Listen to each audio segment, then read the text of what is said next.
Kalalau Malak Yahweh, Wa Yahushai Bahashem, Raha, Kodash, double honors to the elders of GMS Ruel, blessings unto those men, and blessings and salutations to the Akim out there in truth, pushing his word in all sincerity and in honesty.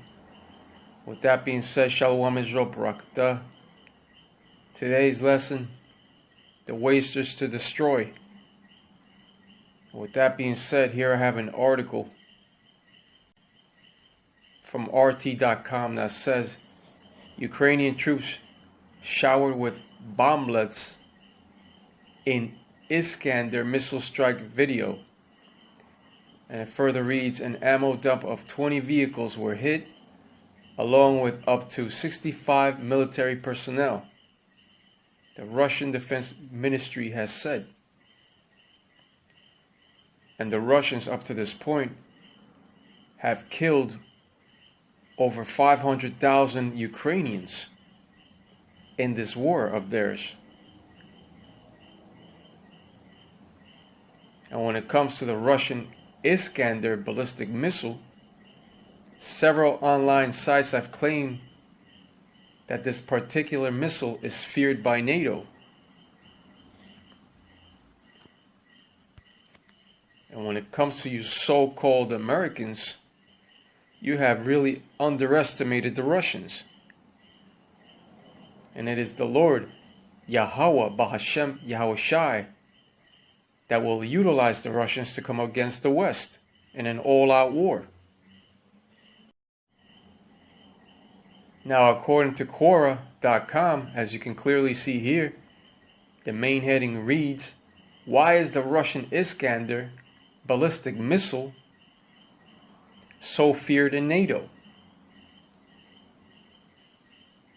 The Russian Iskander ballistic missile system has generated concern and fear in NATO for several reasons. And it gives you those reasons. Number one, accuracy. The Iskander missile system is known for its high accuracy, which makes it a potent weapon for striking targets with precision. Its advanced guidance system allows it to hit targets with a high degree of accuracy, which can make it particularly effective against critical infrastructure, military installations, and other high-value targets. Number two, speed and maneuverability. The Iskander missile is a mobile system that can be rapidly deployed and moved around, making it difficult for NATO forces to track and target. Additionally, the missile has the ability to perform evasive maneuvers during its flight, making it harder to intercept using missile defense systems. And when these arrows take flight, none shall miss, as the scriptures do say. Number three, range. The Iskander missile has a range that falls into an intermediate range category, which means it can strike targets within NATO countries and regions, posing a direct threat to NATO forces and allies.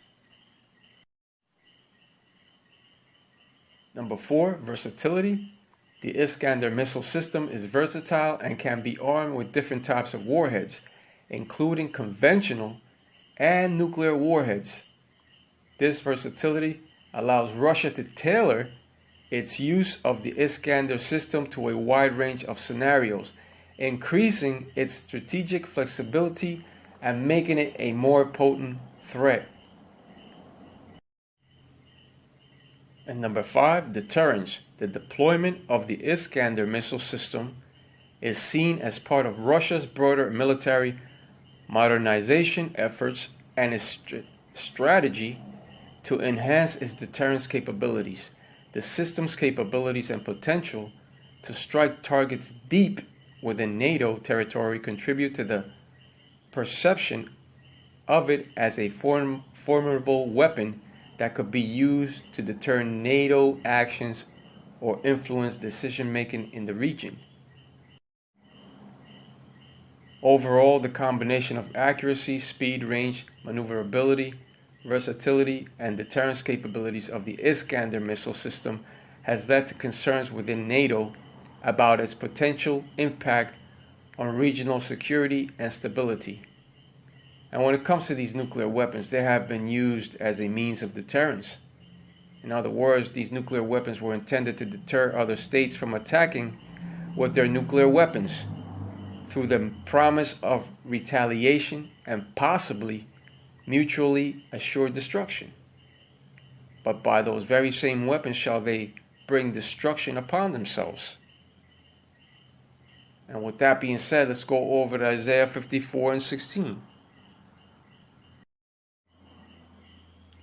Isaiah chapter 54 and verse 16. Behold, I have created the smith that bloweth the coals in the fire, and that bringeth forth an instrument for his work, and I have created the waster to destroy. And when it came to the ancient smith or blacksmith in history, they created primitive weapons of war during their time. Now, the modern day smith, on the other hand, is a scientist or a nuclear physicist that creates weapons of mass destruction to totally annihilate the land.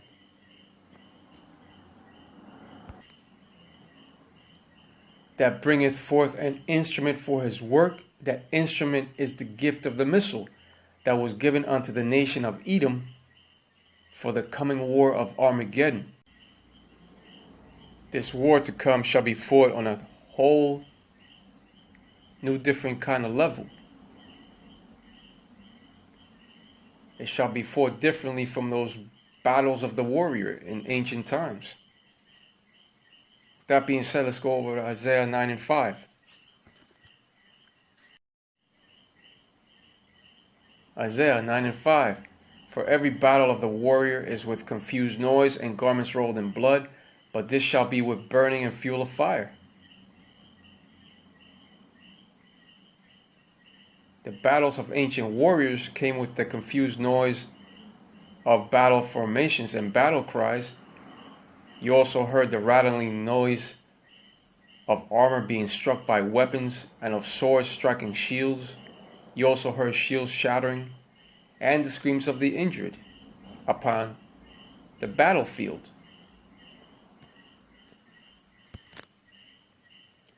Those ancient battles throughout history also brought about the sound of trumpets in order to exert power and control over the troops. The sound of the trumpet was also heard to warn of incoming dangers and to prepare for war.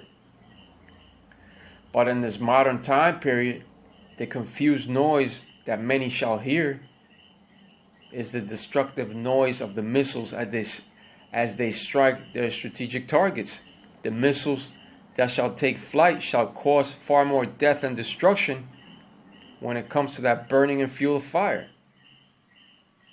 The sound of battle has begun in its first stages, but it shall intensify and gradually grow as time progresses. Those first steps have begun of that greater war to come. But when it comes to World War III, it will come quickly once they fully implement the CHIP of deception upon society. Once that CHIP of Revelation 13 and 16 takes place, then that destructive war to end all wars comes quickly. Then shall those arrows be shot into the ends of the world. They shall begin to be shot into the ends of the world. With that being said, let's go over to the scripture of 2 Esdras 16 and 13.